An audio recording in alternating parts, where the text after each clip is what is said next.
नमस्कार। दैनिक पत्र पत्रिकाको संगालो कार्यक्रम अखबारमा यहाँलाई हार्दिक स्वागत गर्दछौं। प्राविधिक साथी राजु थापा र म श्रेया नेपाल। आज मिति 2080 साल जेठ 22 गते सोमबार, आषाढ़ कृष्ण पक्ष प्रतिपदा तिथि तदनुसार जून महिनाको 5 तारीक सन् 2023 नेपाल सम्मत 1143।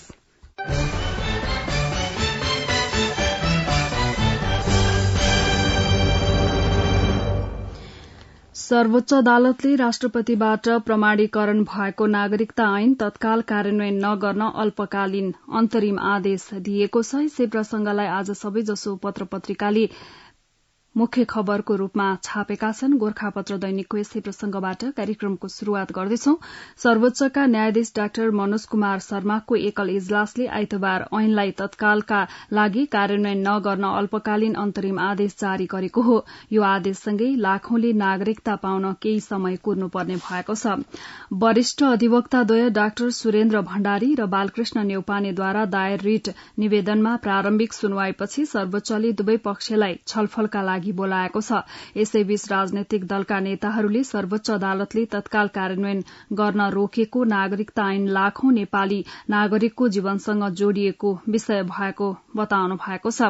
सरकारका प्रवक्ता संचार तथा सूचना प्रविधि मन्त्री एवं नेपाल कम्युनिष्ट पार्टी माओवादी केन्द्रका स्थायी समिति सदस्य रेखा शर्मा, लोकतान्त्रिक समाजवादी पार्टीका अध्यक्ष महन्त ठाकुर र नेपाली कांग्रेसका केन्द्रीय सदस्य एवं सूचना संचार तथा प्रचार विभाग प्रमुख मेन बहादुर विश्वकर्माले नागरिकता ऐन प्रमाणीकरण भएपछि देशभरि लाखौं नागरिकमा खुशी प्रभाव भएको बताउनुभयो। पूर्व उप प्रधानमन्त्री एवं गृहमन्त्री डाक्टर भीम रावलले भने नागरिकता ऐन प्रमाणीकरणका क्रममा राष्ट्रपतिबाट त्रुटि भएको दावी गर्नुभयो। संचार मन्त्री शर्माले 2074 मा निर्वाचित दुवै संसदमा व्यापक छलफलपछि दुई पटक राष्ट्रपति समक्ष प्रमाणीकरणका लागि पठाइएको विधेयक वर्तमान राष्ट्रपति रामचन्द्र पौडेलबाट प्रमाणीकरण भएपछि जन्मसिद्ध नागरिकता लिने आमा बाबुका झण्डै 2 लाख सन्तानलाई राहत पुगेको बताउनुभयो। उहाँले भन्नुभयो, हामीले तल्लो तहका उपेक्षित र देशमै अनागरिक भएर बाँचिरहेका नागरिकको पक्षबाट हेर्नुपर्छ। उहाँहरूले रोजगारीमा जान पाउनु भएको छैन, पढ्ने बाटो बन्द छ, त्यति मात्रै होइन बैंक खाता खोल्न पनि पाउनु भएको छैन। त्यसैले नागरिकता ऐनले उहाँहरूलाई ठूलो राहत पुगेको छ। त्यसैगरी लोसपा नेपालका अध्यक्ष ठाकुरले तराई मधेससँगै पहाड़ी क्षेत्रको ठूलो जनसंख्या अनागरिक भइरहनुपर्ने अवस्थालाई नागरिकता ऐनले अन्त्य गरेको बताउनुभयो। उहाँले जनताले कुनै काम गर्न नसक्ने अवस्थाको अन्त्य भएको बताउँदै कठिन अवस्थामा रहेका नागरिकले नागरिकता पाएपछि उनीहरूलाई राहत हुने भनाइराख्नुभयो। उहाँले भन्नुभयो, यो देशमा जन्मिएका सयौं वर्षदेखि बसोबास गरेका आमा बाबुका सन्तानलाई अनागरिक बनाइनु हुँदैन। नागरिकता ऐन आएपछि धेरैले खुशी मनाएका छन्। यो ठूलो आवश्यकतालाई दृष्टिगत गरेर राष्ट्रपतिज्यूले प्रमाणीकरण गर्नुभयो। वास्तवमै यो काम भएको छ। नागरिकता ऐन कार्यान्वयन नगर्न अल्पकालीन आदेश, नागरिकता पाउन केही समय कुर्नुपर्ने गोर्खापत्र दैनिकले अग्रपृष्ठमा छापेको छ। यसै प्रसंगलाई नागरिक दैनिकले नागरिकता विधेयक प्रमाणीकरण विवाद तत्काल कार्यान्वयन नगर्न आदेश, नागरिकतामा सधैँ राजनीति शीर्षकमा खबर छापेको छ। अग्रपृष्ठमा प्रतिनिधि सभामा प्रमुख प्रतिपक्षी दल नेकपा एमाले, विपक्षी दलहरू राष्ट्रिय स्वतन्त्र पार्टी रासोपा र राष्ट्रिय प्रजातन्त्र पार्टी राप्रपाले राष्ट्रपति कार्यालय शीतल निवासमा रहेको नागरिकता विधेयक राष्ट्रपति रामचन्द्र पौडेलले प्रमाणीकरण गरेको भन्दै आइतबार संसद अवरूद्ध गरेका छन्। प्रतिनिधि सभाको आइतबारको बैठकमा जेठ 15 गते संघीय संसदको दुवै सदनमा पेश भएको बजेटमाथिको कार्यसूची तय गरिएको थियो। तर शीतल निवासमा थन्किएको नागरिकता विधेयक जेठ 17 गते राष्ट्रपति पौडेलले विधि र प्रक्रिया मिचेर प्रमाणीकरण गरेको भन्दै विपक्षी दलका सांसदहरूले प्रतिनिधि सभाको बैठक अवरूद्ध गरेका हुन्। प्रतिनिधि सभा बैठक शुरू भए लगत्तै एमाले, रासोपा र राप्रपाका सांसदहरू आआफ्ना ठाउँमा उठेका थिए। प्रमुख प्रतिपक्षी दल एमाले सहितका विपक्षी दलले अवरोध गरेपछि रोकिएको प्रतिनिधि सभाको बैठक सोमबार बिहान 11 बजेसम्मका लागि स्थगित भएको छ। आइतबार 1 घण्टाका लागि बैठक स्थगित गरे पनि अर्को बैठक बस्ने सम्भावना नभएपछि सूचना टाँस गरी सोमबारका लागि बैठक स्थगित भएको थियो। नागरिक दैनिकले अग्रपृष्ठमा छापेको छ। यसै प्रसंगलाई नेपाल समाचार पत्रले नागरिकता विधेयक तत्काल कार्यान्वयन नगर्न सर्वोच्चको अल्पकालीन अन्तरिम आदेश शीर्षकमा नेपाल समाचार पत्रले अग्रपृष्ठमा खबर बनाएको छ भने अन्नपूर्ण पोस्टले यसै प्रसंगलाई नयाँ नागरिकता ऐन तत्काललाई कार्यान्वयनमा रोक शीर्षकमा खबर छापेको छ।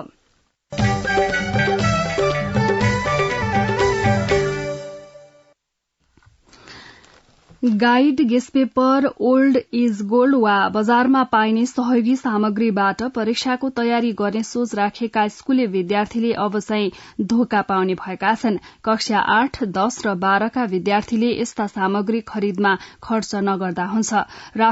राष्ट्रिय परीक्षा बोर्डले स्तरीकृत परीक्षा प्रणाली अवलम्बन गरेको छ। यो प्रणालीका कारण वार्षिक परीक्षामा एक पटक सोधिएका प्रश्न कम्तीमा 5 वर्षसम्म सोधिने छैन। हाल परीक्षामा वर्षेनी जस्तो प्रश्न दोहोरिने गरेका छन्। बोर्डका अध्यक्ष डाक्टर महाश्रम शर्माले बजारमा पाइने पुराना प्रश्नपत्रको संगालो संकलन गर्ने र त्यसका आधारमा अभ्यास गरी कण्ठ गर्ने प्रवृत्तिलाई अन्त्य गर्न खोजिएको बताउनुभयो। एकपटक सोधिएको प्रश्नपत्र कम्तीमा 5 वर्षसम्म दोहोरिने छैन।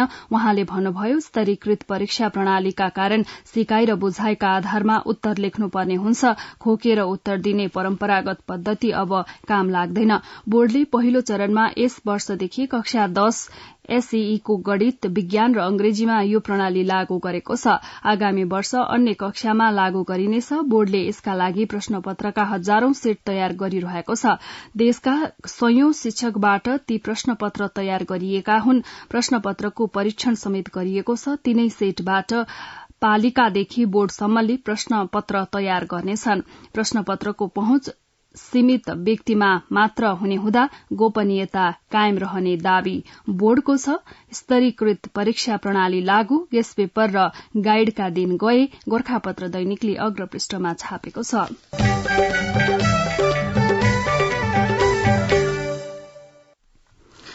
नक्कली भूटानी शरणार्थी प्रकरण अन्तर्गतका मुद्दामा जिल्ला अदालत काठमाण्डुमा थुनछेक बहस शुरू भएको छ। जिल्ला अदालतका न्यायाधीश प्रेम प्रसाद न्यौपानेको इजलासमा आइतबार थुनछेक बहस शुरू भएको हो।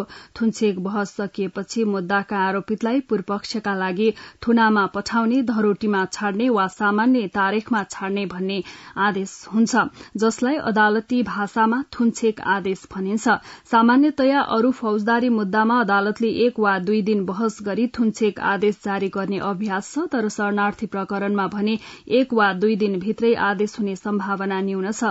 शरणार्थी प्रकरणमा मुछिएका आरोपितलाई 5 वटा कसुरमा मुद्दा चलाइएको छ। धेरै आरोपित र उनीहरूका पक्षमा बहस गर्ने कानून व्यवसायीहरू पनि धेरै हुने भएकाले थुनछेक बहस सकिन कम्तीमा 1.5 साता लाग्ने देखिएको छ। इजलासले 10 दिनभित्रै बहस सकाएर थुनछेक आदेश जारी गर्ने योजना बनाएको छ। न्यायाधीश न्यौपानेले यही जेठ 31 गतेसम्म आफूले थुनछेक आदेश दिन चाहेको बताउनु भएको छ। बहसका लागि वादी, सरकार पक्ष र प्रतिवादी अभियुक्त पक्षका वकिललाई निश्चित समय व्यवस्थापन गरी बहस सकाएर 31 गते साँझसम्म थुनछेक आदेश जारी गर्ने बताएका हुन्। भिआईपी आरोपितको प्रतिरक्षामा हाई प्रोफाइल वकिल, नागरिक दैनिकले अग्रपृष्ठमा छापेको छ।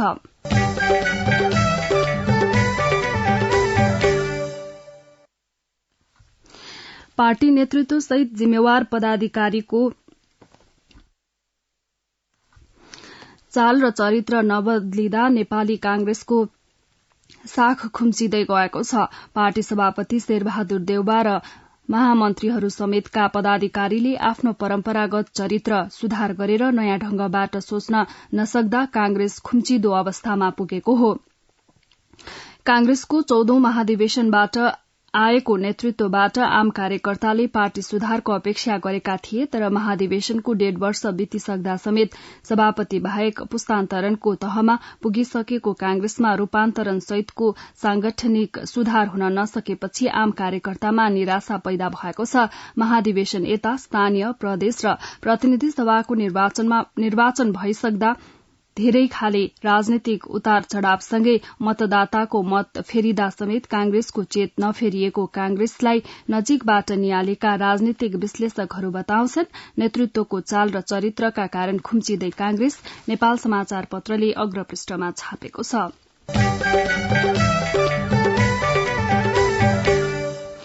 तपाईँ यति बेला दैनिक पत्र पत्रिकाको संगालो कार्यक्रम अखबार सुन्दै हुनुहुन्छ। अब एकैछिन विज्ञापन र सन्देश। सुन त, भोलिको मिटिङको लागि सबैलाई फोन गर्यो? छैन सर, मेरो मोबाइलमा ब्यालेन्स नै थिएन। अलि पछि गर्छु ल्यान्डलाइनबाट। लौ हेर, मोबाइलमा ब्यालेन्स छैन भनेर हुन्छ? तिमीलाई थाहा छैन यस कार्यालयले नेपाल टेलिकमको कर्पोरेट युजर ग्रुप अर्थात सीयूजी सेवा लिएको छ। तिम्रो नम्बरलाई पनि सीयूजीमा सहभागी गराउन। अनि सर, मेरो त प्रिपेड नम्बर हो नि। अहिले नेपाल टेलिकमले प्रिपेड र पोस्टपेड दुवै फोनमा सीयूजी सेवा लागू गरिसकेको छ। सीयूजीमा आबद्ध भएपछि हाम्रो कर्मचारीहरू बीच निशुल्क र नेपाल टेलिकमको नेटवर्कमा सस्तो दरमा फोन तथा एसएमएस गर्न र डाटा चलाउन पाइन्छ नि। तिमीलाई थप जानकारी चाहिएमा नेपाल टेलिकमको वेबसाइट www.ntc.net.np मा हेर न। नेपाल टेलिकम, राष्ट्रको संचार। कार्यक्रममा पुनः स्वागत छ। अब विभिन्न दैनिक पत्र पत्रिकामा छापिएका बाँकी खबरहरू। राष्ट्रिय परिचय पत्रको काम अस्थायी रूपमा सुचारू शीर्षकमा गोर्खापत्र दैनिकले अग्रपृष्ठमा खबर बनाएको छ। केही दिनदेखि अवरूद्ध राष्ट्रिय परिचय पत्र सम्बन्धी काम अस्थायी रूपमा पुनः शुरू भएको छ। देशभरि नै बिहिबारदेखि अवरोध रहेको राष्ट्रिय परिचय पत्र सम्बन्धी काम आइतबारदेखि पुनः शुरू भएको राष्ट्रिय परिचय तथा पंजीकरण विभागले जनाएको छ। राष्ट्रिय परिचय पत्र निर्माण सम्बन्धी अपरेशन गरिरहेको फ्रान्सेली कम्पनी आइडेमियासँगको सम्झौता अवधि समाप्त भई सो कम्पनीले सर्भर नै बन्द गरिदिँदा देशभरि नै राष्ट्रिय परिचय पत्र सम्बन्धी काम ठप्प भएको थियो। उहाँका अनुसार सम्झौताको अवधि 8 महिना अघि नै समाप्त भइसकेको हो। यो खबर गोर्खापत्र दैनिकले अग्रपृष्ठमा छापेको छ।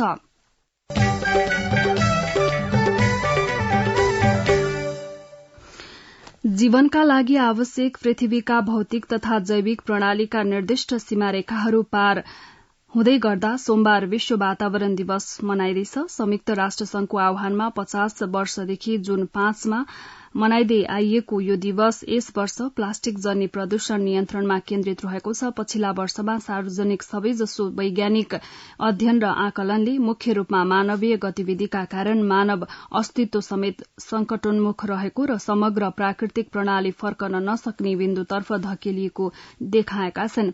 उत्तरी ध्रुवीय आर्कटिक क्षेत्रमा पृथ्वीमा हुने सरदर तापमान वृद्धिको तुलनामा 4 गुणा बढ़ी दरमा तापमान वृद्धि हुँदा सन् 2050 भित्रकै गर्मी याममा यो क्षेत्र हिउँविहीन हुन सक्ने र त्यसपछि यसलाई पूर्ववत स्थितिमा फर्काउन नसकिने वैज्ञानिकको आकलन छ। हिउँको विशाल तह बोकेको ग्रीनल्याण्डमा पछिल्लो हरेक दशकमा अरबौं टन हिउँ पग्लेको छ। ग्रीनल्याण्डमा जमेको पानी पग्लेको अवस्थामा यसले समुद्र सतहलाई 7 मिटर बढ़ाउन सक्ने क्षमता राख्छ। उत्तरीदेखि दक्षिणी ध्रुवसम्म र ग्रीनल्याण्डदेखि हिमालय क्षेत्रमा रहेको हिउँ र त्यसमा भइरहेको ह्रासले दूरगामी प्रभाव निम्त्याउने प्रश्न छ।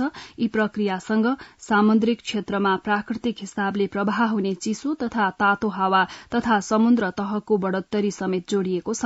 वैज्ञानिकका अनुसार प्राकृतिक स्रोत साधनको चर्को दोहन, हरितगृह ग्यासको अत्यधिक उत्सर्जन, प्रदूषण, वन विनाश लगायतका मानवीय गतिविधिका कारण एक आपसमा जोडिएका प्रणाली बिथोलिएका छन्। मानव अस्तित्व रक्षाका लागि स्थिर र संकट थेग्न सक्ने पृथ्वी आवश्यक रहे पनि यो अस्थिर र संकट थेग्न नसक्ने अवस्थामा पुगेको छ। तापमान र समुद्र सतहमा हुने वृद्धिको दीर्घकालीन जोखिम नागरिक दैनिकले अग्रपृष्ठमा छापेको छ।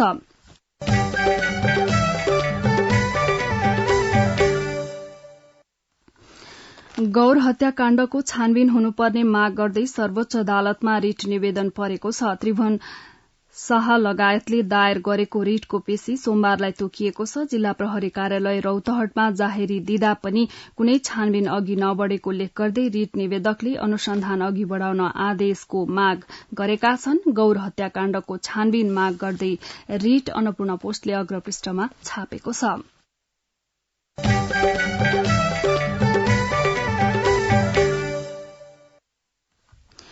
सरकार छाड्नु 7 दिन अघि देउबा सरकारको निर्णय ऐन विपरीत मारुति सिमेन्टलाई चुनढुङ्गा उत्खनन गर्न राष्ट्रिय वन क्षेत्रको 1000 रोपनी जग्गा।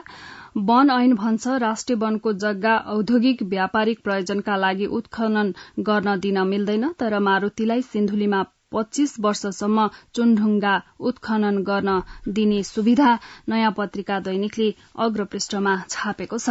मारुति सिमेन्टले सिन्धुलीको दुधौली नगरपालिका 14 ककुर ठाकुरमा वन क्षेत्र अतिक्रमण गरेर चुनढुङ्गा उत्खनन गर्दा खानी आसपासका 30 घर परिवार समेत विस्थापित भएका छन्। अन्य 11 परिवार पनि उठीभाज लाग्ने अवस्थामा पुगेका छन्। दैनिक 400 भन्दा धेरै एक्सकाभेटर र डोजर लगाएर डाँडा भत्काउँदै गएपछि स्थानीय विस्थापित भएका छन्। सिन्धुली र उदयपुरको सिमाना भएर बग्ने ककुर खोलाको उद्गम स्थलमा भएको उत्खननका कारण बर्खामा बाढ़ी पहिरो गएर हरेक वर्ष करिब 10 बिघा जमीन बगरमा परिणत हुन्छ। उब्जनी गर्ने जमीन बगर बन्ने र घर पहिरोमा बग्ने डरका कारण स्थानीय थातथलो छाड्न बाध्य भएका छन्। स्थानीयलाई समस्यामा परेपछि मारुति सिमेन्टले उनीहरूलाई अलिअलि मुआब्जा दिएर त्यस ठाउँबाट उठाउने गरेको छ। आफू जनप्रतिनिधि हुनु अघि 30 घर विस्थापित भएको र जनप्रतिनिधि बनेपछि 2079 मा 11 परिवारले त्यहाँ बसोबास गर्न नसक्ने अवस्थामा भएको भन्दै घर जमीन उद्योगलाई खरिद गराइदिन आग्रह गर्दै ओडा कार्यालयमा निवेदन गरेको दुधौली 14 का ओडा अध्यक्ष भैरव बहादुर पुलामी मगरले बताउनुभयो।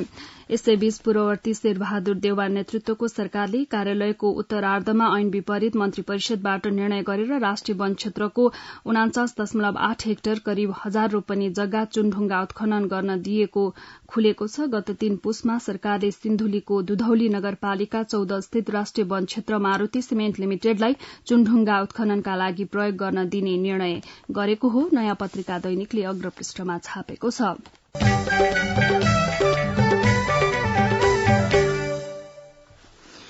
केही दिन यता देशका विभिन्न स्थानमा तापक्रम अत्यधिक बढ़ेसँगै विद्यालय बन्द गरिएका छन्। गर्मी बढ़दा स्वास्थ्यमा जोखिम हुने र असर गर्ने भएकाले तराईका जिल्लाहरूमा केही दिनका लागि विद्यालय बन्द गरिएको हो। जल तथा मौसम विज्ञान विभागले तातो हावा तथा लू लाग्ने सम्भावना देखाउँदै उच्च सावधानी अपनाउन आग्रह गरेको छ। तराईका विभिन्न स्थानमा तापक्रमले निश्चित स्तर थ्रेसहोल्ड नागेको छ। ती स्थानहरूमा तातो हावा र लू शुरू भएको छ। देशका 11 ठाउँमा शनिबार तापक्रम 40 डिग्री नाग्यो भने 28 ठाउँमा 35 देखि 40 डिग्रीको बीचमा थियो। सामान्य अवस्थामा 3 दिनसम्म कुनै पनि स्थानमा तापक्रमले निश्चित स्तर नाग्दा लूको अवस्था हुन्छ। विभागकी वरिष्ठ मौसमविद डाक्टर इन्दिरा कणेलका अनुसार लू तथा तातो दिन अनुगमनका लागि सन् 1981 देखि 2020 सम्म 40 वर्षको तापक्रम विश्लेषण गरी प्रतिशतको आधारमा निश्चित दर निर्धारण गरिएको छ। गत वर्षदेखि शीतलहर तथा लूको अनुगमन प्रणाली विकास गरेर अनुगमन गरिरहेको विभागले त्यसका लागि तापक्रमको मापदण्डहरू निर्धारण गरेको छ। अत्यधिक गर्मीले तराईका विद्यालय बन्द, तापक्रमले थ्रेसहोल्ड नागेका स्थानहरूमा तातो हावा र लू शुरू, कान्तिपुर दैनिकले अग्रपृष्ठमा छापेको छ।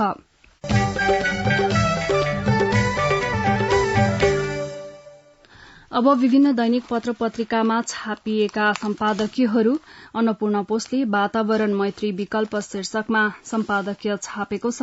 हावापानी, वन, वनस्पति, हिमाल, पहाड़, ताल तलैयाको सन्तुलनले पृथ्वी प्राणीहरूका लागि उपयुक्त वासस्थान बनेको छ। यसको सदुपयोग र संरक्षण गर्नुपर्ने भन्दै वातावरण मैत्री विकल्प शीर्षकमा अन्नपूर्ण पोस्टले सम्पादकीय बनाएको हो। राजधानी दैनिकले गर्मीबाट बच्न सतर्कता शीर्षकमा सम्पादकीय छापेको छ भने यता कान्तिपुर दैनिकले शक्तिशालीको कवच नबन अख्तियार शीर्षकमा सम्पादकीय छापेको छ। सार्वजनिक पद धारण गरेको व्यक्तिले भ्रष्टाचार गरेमा अनुसन्धान गरी मुद्दा चलाउने दायित्व बोकेको अख्तियार दुरूपयोग अनुसन्धान आयोग हमेशा निष्प्रभावी छ। देशकै ध्यान आकर्षित भएका ठूला आर्थिक काण्डहरूप्रति पनि यो संवैधानिक निकायले आँखा चिम्लिरहेको छ भन्दै शक्तिशालीको कवच नबन अख्तियार शीर्षकमा कान्तिपुर दैनिकले सम्पादकीय छापेको छ भने गोर्खापत्र दैनिकले मुआब्जा विवाद सुल्झिएपछि शीर्षकमा सम्पादकीय छापेको छ। विकास निर्माणका काममा आउने अवरोधले तोकिएको समयमा काम हुन नसक्ने ठूलो समस्या हाम्रा निम्ति नयाँ होइन। अनेक अवरोधले तोकिएको समयमा निर्माण सम्पन्न हुन समस्या आउने गर्छ। गल्छी र स्वागढ़ी सड़क नेपाललाई उत्तरी छिमेकी मुलुक चीनको स्वशासित क्षेत्र तिब्बतसँग जोड्ने महत्वपूर्ण मार्ग हो। नेपाललाई उत्तरी छिमेकीसँग जोड्ने व्यापारिक यो मार्ग सहज भए नेपालको आर्थिक तथा सामाजिक विकासमा प्रभावकारी हुनेछ। लामो समयदेखि सड़कको मुआब्जाले भने यो सड़क फराकिलो बनाउन समस्या भएको थियो। अब भने गल्छी र स्वागढ़ी सड़क योजना अन्तर्गत पर्ने नुवाकोटको विदुर बजार क्षेत्रको मुआब्जा समस्या समाधान भएको छ। यसले अब सड़क विस्तार गर्न सहज भएको छ। मुआब्जा विवाद सुल्झिएपछि शीर्षकमा गोरखापत्र दैनिकले सम्पादकीय छापेको छ। नेपाल समाचार पत्रले संघीय निजामती सेवा ऐनमा विलम्ब नगर शीर्षकमा सम्पादकीय छापेको छ भने कारोबार दैनिकले आन्तरिकको विकल्पमा वैदेशिक ऋण उठाउ शीर्षकमा सम्पादकीय छापेको छ। विभिन्न दैनिक पत्र पत्रिकामा छापिएका सम्पादकीयहरूपछि अब बाँकी खबरहरू छोटकरीमा। वैदेशिक रोजगारीलाई युरोप डाइभर्ट गर्ने तयारी मागपत्र निर्देशिका संशोधन गरिँदै शीर्षकमा नयाँ पत्रिका दैनिकले भित्री पृष्ठमा खबर बनाएको छ। नेपालको वैदेशिक रोजगारीलाई खाड़ी र मलेसियाबाट युरोपियन मुलुकतर्फ डाइभर्ट गर्ने सरकारले तयारी गरेको छ। श्रमिकको अधिकार, पारिश्रमिक, सेवा सुविधा लगायतका खाड़ी र मलेसिया भन्दा युरोप उत्कृष्ट हुने भएकाले गन्तव्य मुलुकको धार परिवर्तन गर्न आवश्यक रहेको मन्त्रालयको भनाइ छ। नयाँ पत्रिका दैनिकले भित्री पृष्ठमा छापेको छ।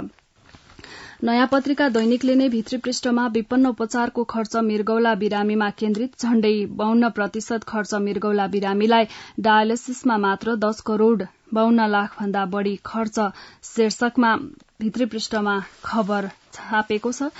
नागरिक दैनिकले भित्री पृष्ठमा गण्डकीको नीति तथा कार्यक्रम, कृषि र स्वास्थ्यमा जोड़, कार्यालय संख्या घटाइने शीर्षकमा खबर छापेको छ। गण्डकी प्रदेश सरकारले कृषि र स्वास्थ्य केन्द्रित नीति तथा कार्यक्रम ल्याएको छ। गण्डकी प्रदेश सरकारका तर्फबाट प्रदेश प्रमुख पृथ्वीमान गुरूङले आइतबार नीति तथा कार्यक्रम प्रदेश सभामा प्रस्तुत गर्नु भएको हो। नागरिक दैनिकले भित्री पृष्ठमा छापेको छ। कान्तिपुर दैनिकले व्यापार घाटा न्यूनीकरण कार्ययोजना, प्रत्येक प्रदेशमा निर्यात सम्भावनाका 2 वस्तु पहिचान अनिवार्य शीर्षकमा खबर छापेको छ। मुलुकको व्यापार घाटा वर्षेनी बढ़दै गएको छ। सरकारले आयातमा गरेको कड़ाईले विगतको तुलनामा घाटा केही कम देखिए पनि चालू आर्थिक वर्षको 10 महिनामा 12 खर्ब 4 अर्ब रूपियाँ बढ़ी नै छ। घाटा चुलिएपछि सरकारले व्यापार घाटा न्यूनीकरण सम्बन्धी राष्ट्रिय कार्ययोजना ल्याएको छ। यसमा 15 जिम्मेवार निकायले गर्नुपर्ने कामका अतिरिक्त निर्यात वृद्धिदेखि ग्राहस्थ्य उत्पादन बढ़ाउने सम्मका योजना रहेका छन्। कान्तिपुर दैनिकले भित्री पृष्ठमा छापेको छ।